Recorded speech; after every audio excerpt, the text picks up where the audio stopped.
In this video, we're going to solve the delta function well.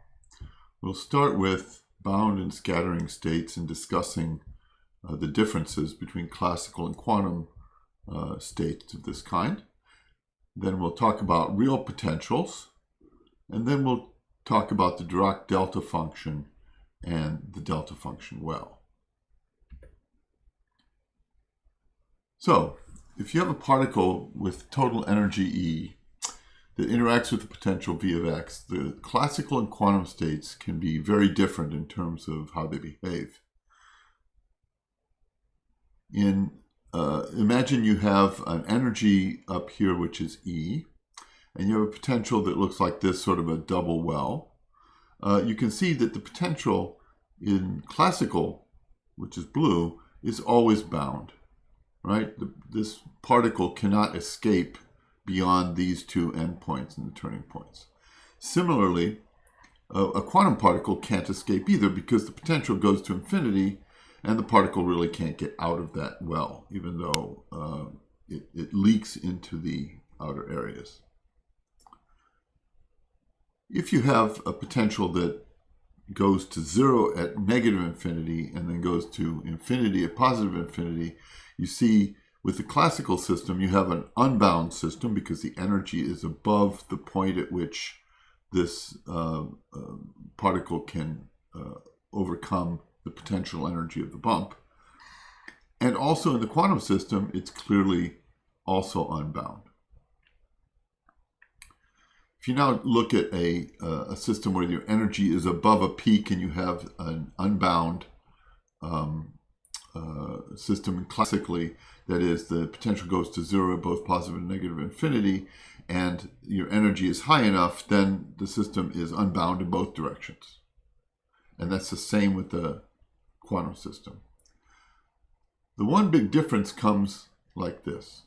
Suppose you have a potential like this, which is similar to the one over here, but now your energy is below the peak. In a classical system, the turning points are points here with the blue dots, and the particle cannot escape those turning points, and therefore it's bound in a classical system. In a quantum system, however, you can have what's called tunneling, and the particle is actually unbound because it can escape and go out to the potential, which is zero at negative infinity.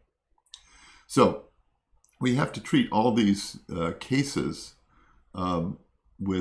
in quantum mechanics, and we have to look at what happens when you have particles which can be unbound, can tunnel, or can scatter. And we're going to start with looking at real potentials. So real potentials always trend towards zero at large values of x. So typically we would have a much simpler situation than what we're talking about.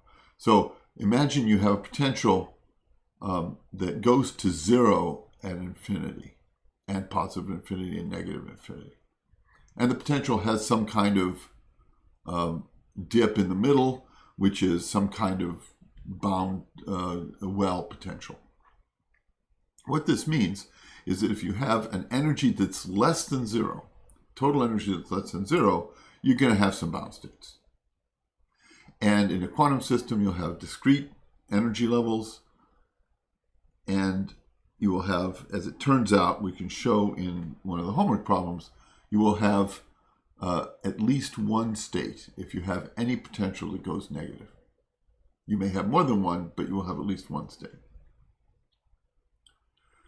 When E is greater than zero, you'll have an unbound system, and you'll have continuous energies on either side of positive and negative infinity, but the potential will cause scattering, which is different than what you have in a classical system, where if your energy is at this level, then the particle will just make it through and continue on to infinity. In a quantum system, as we'll find out, you will get some reflection probability as well as a transmission probability.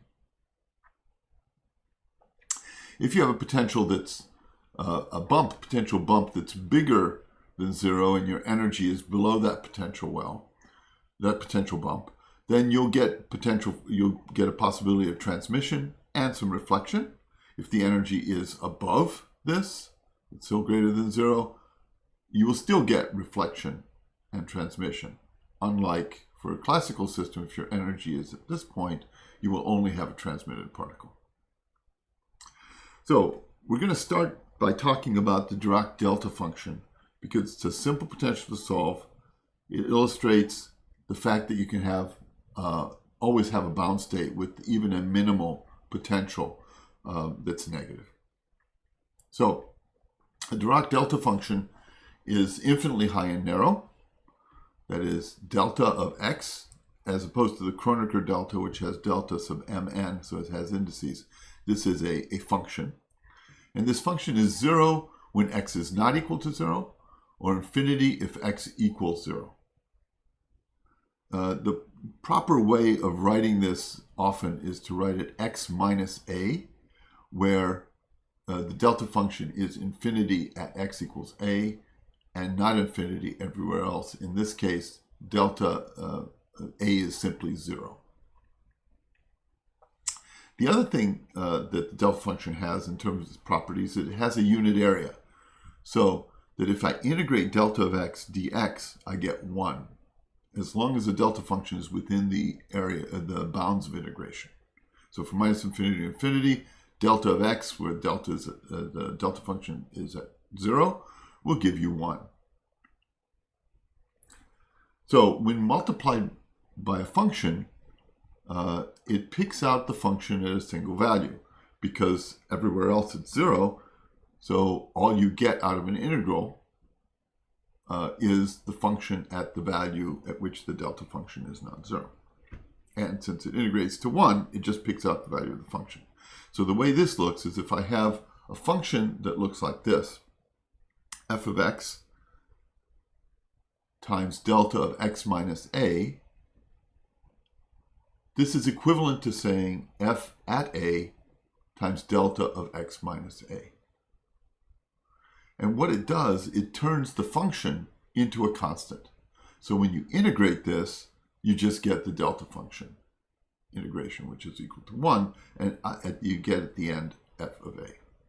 So when I take the integral from minus infinity to infinity of f of x delta of x minus a dx, I get an f of a, and then I have the integral of x delta of x minus a, and of course that sits within the range of integration, and that will give me just f of a, because this integral is equal to 1. So this integral works for any limits which include the peak of the delta function. So now we can talk about a delta function potential well. If you consider a potential of the form v is equal to minus alpha delta of x. And so this corresponds to a delta function sitting at the origin that is infinitely high times a constant and infinitely narrow. Alpha is a positive constant, so this is negative definite. So the Schrödinger equation we can write is now looking like this. E psi is equal to minus h bar squared over 2m d squared psi dx squared minus alpha delta of x psi. And if we assume that the energy is less than 0, we'll deal with the states for energy greater than 0 when we talk about scattering, but now we're talking about energy less than 0, then there will be a bound state. And we will try to solve for this bound state now. So first of all, we'll start with the region of x is less than 0 where the potential is 0. Well, at that point, there's no potential, and so it looks just like the free particle, which is d squared psi dx squared is equal to minus 2me over h bar squared times psi.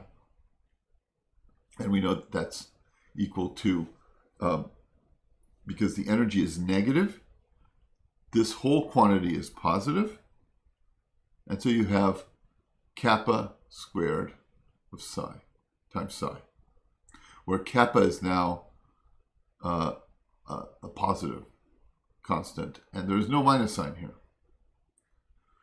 So kappa is equal to the square root of negative 2me over h bar, and that is a positive quantity. So the general solution for this is that psi of x is equal to a e to the minus kappa x plus b e to the plus kappa x. Because now when I take the derivative, the second derivative of this quantity, I get minus kappa quantity squared, which is kappa squared, which is what I have. And here I get the same thing, kappa squared. So the difference here between these and the free particle is the free particle has a complex exponential. This is a real exponential, and one that decays to 0 at positive quantities, this one, or decays to 0 at negative values of x. Now, because the first term is unbounded for x is less than 0, as x goes to minus infinity, we can force a equal to 0. It's an unphysical solution because it's unbounded. So the solution for the regime where x is less than 0 is equal to b times e to the kappa x.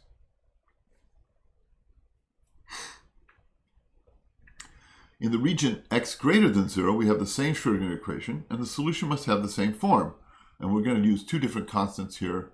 I'm going to skip over c and d, and we'll have, for reasons that will become obvious later, psi of f e to the minus kappa x plus g e to the plus kappa x.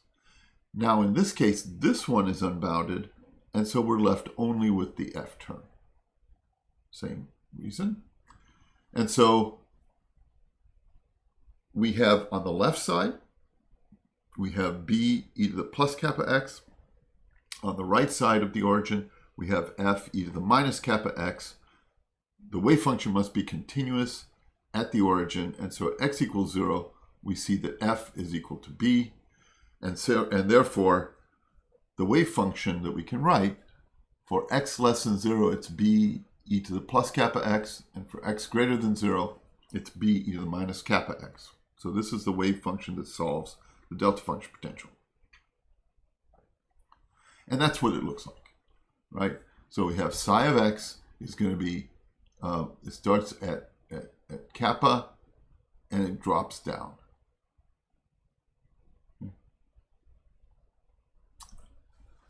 So the energy of this state, because the energy is simply the kinetic energy, is going to be E is equal to minus h bar squared kappa squared over 2m. And it's negative because the whole thing is negative in this case. This is as a contrast to the infinite square well, where we forced our energy to be positive, but we had an unphysical potential that goes to infinity at 0 and a. Now we have an unphysical potential that is a delta function. But we'll get to more real potentials later. So if we normalize this, 1 is equal to the integral from minus infinity to infinity of psi of x modulus squared. So this is 2 times b modulus squared, integral from 0 to infinity. Because this is symmetric about the origin, we're going to get e to the minus 2 kappa x happening in both directions. In the positive direction, of course, it's the minus exponent, but in the negative direction, we can replace x by minus x, and x is negative, and so it's e to the plus 2 kappa x going from minus infinity to 0, and that gives us the same integration.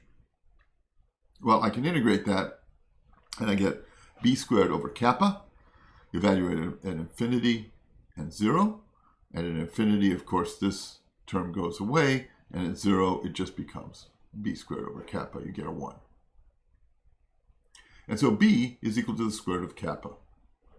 And that's what I have up here. Kappa to the 1/2 is the amplitude of b.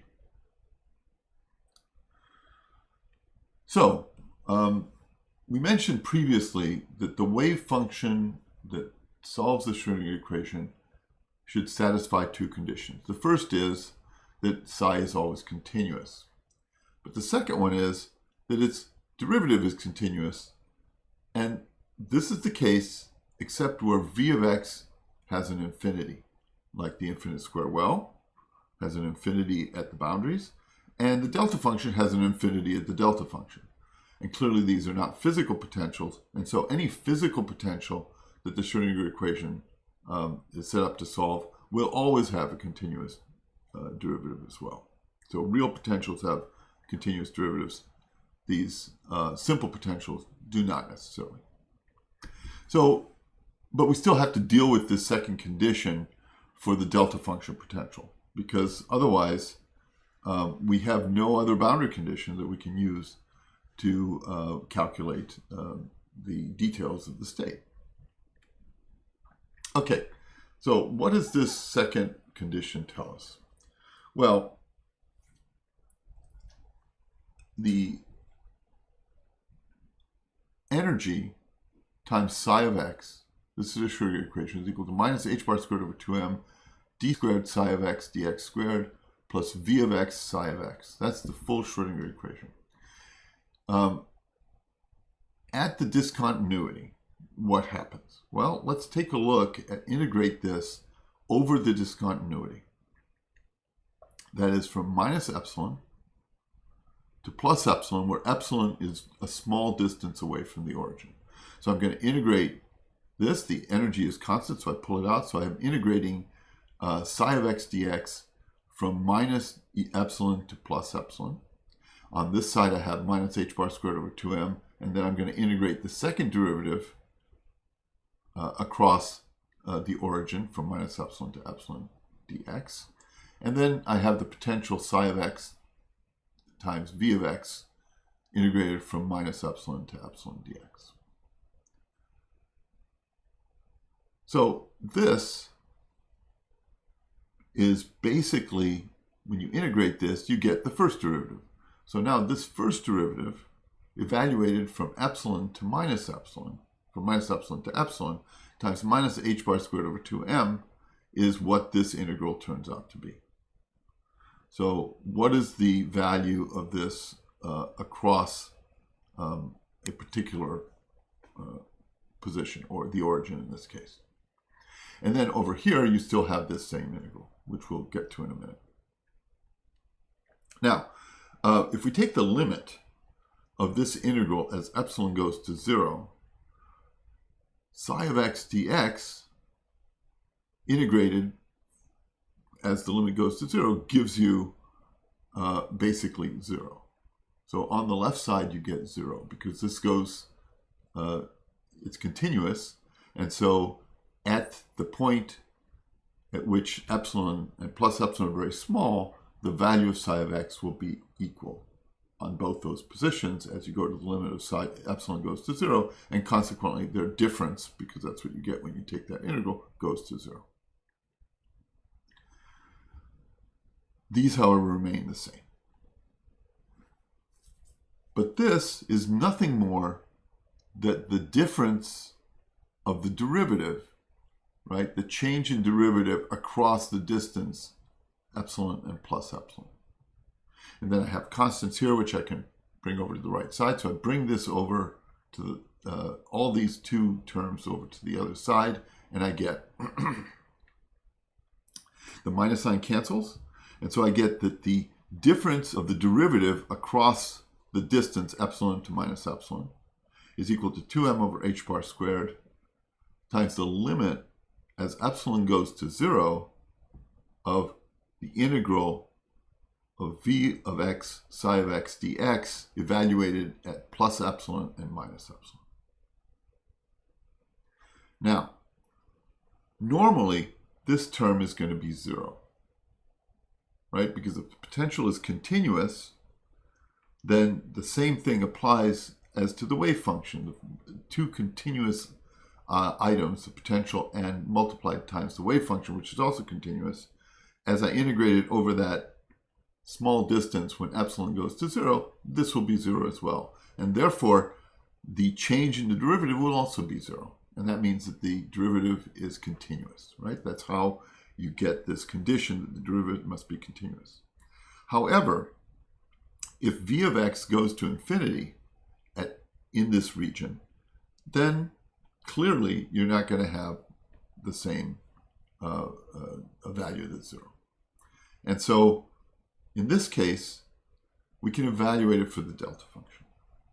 So delta of psi of x, d psi dx, is equal to 2m over h bar squared times the limit of, as epsilon goes to 0, of the integral from minus epsilon to plus epsilon v of x psi of x dx. And now we're going to put in my delta function. If we put in the delta function, which is minus alpha delta psi of x, fortunately we know how to do this integral because, again, delta just pulls out the value of psi at the position where the delta function is located. In this case, it's 0. So this gives us a psi of 0 that we can pull outside. We get a minus alpha, so we have minus 2m alpha over h bar squared, psi at 0, times the limit as epsilon goes to 0 of the integral of delta of x, evaluated from minus epsilon to plus epsilon. But because the delta function is in this range, because it's at 0, this just becomes 1. No matter how small epsilon is, it's the delta function, which is infinitely small, will always be in that interval. And so this just gives us that the change in the derivative across the delta function of a wave function is equal to minus 2m alpha over h bar squared psi at 0. And the only reason we're doing this for the delta function, and we didn't do it for the infinite square well, is because nothing can exist outside the infinite square well. In this case, the function exists on either side of the delta function. The wave function exists on either side of the delta function. So now our solution, which I'll remind you, is psi of x is equal to b e to the minus kappa x for x greater than 0 and b e to the plus kappa x for x is less than or equal to 0. And the derivative then is equal to minus b kappa e to the minus kappa x for x greater than 0 and plus b kappa e to the plus kappa x for x greater than 0. All I do is take the derivative of this and take the derivative of this, and that's the way the derivatives look on either side. The derivative, as we approach 0 from the positive side, which is up here, therefore is going to be minus b times kappa. Because as we approach 0, this quantity goes to 1, and so we're going to get a derivative at the origin that looks like minus b kappa. The derivative as we approach from the negative side is going to be plus b kappa for the same reason, because this goes to 1 also as x goes to 0. And so this value is minus 2m alpha over h bar squared psi of 0 is equal to the change in the derivative. And the change in the derivative is just d psi dx from the positive side minus d psi dx from the negative side, which gives me minus 2b kappa. Since psi of 0 equals b, I can put a b in here, and I get that kappa is equal to 2m alpha over h bar squared. That I know. And therefore, the energy of the bound state, which I can now calculate because I've applied the second boundary condition for the derivative, the continuity condition, not a continuity condition anymore, it's a discontinuity condition, is that the energy of the bound state is minus h bar squared kappa squared over 2m. And that is, now that we know what kappa is, it's minus m alpha squared over 2h bar squared. So we now have the energy in terms of the strength of the delta function. So the negative delta function potential has a single bound state, there's only one of these, with a wave function that looks like this. Psi of x is equal to the square root of m alpha over h bar e to the minus m alpha absolute value of x over h bar squared. And its energy is equal to minus m alpha squared over 2h bar squared. There's always only one bound state for this potential, and it's independent of the strength of the potential alpha, because the delta function is actually a very weak bound state, a weak potential, because it's infinitely narrow, even though it can be infinitely high in terms of alpha. That just changes the energy, but that doesn't mean there's more than one bound state.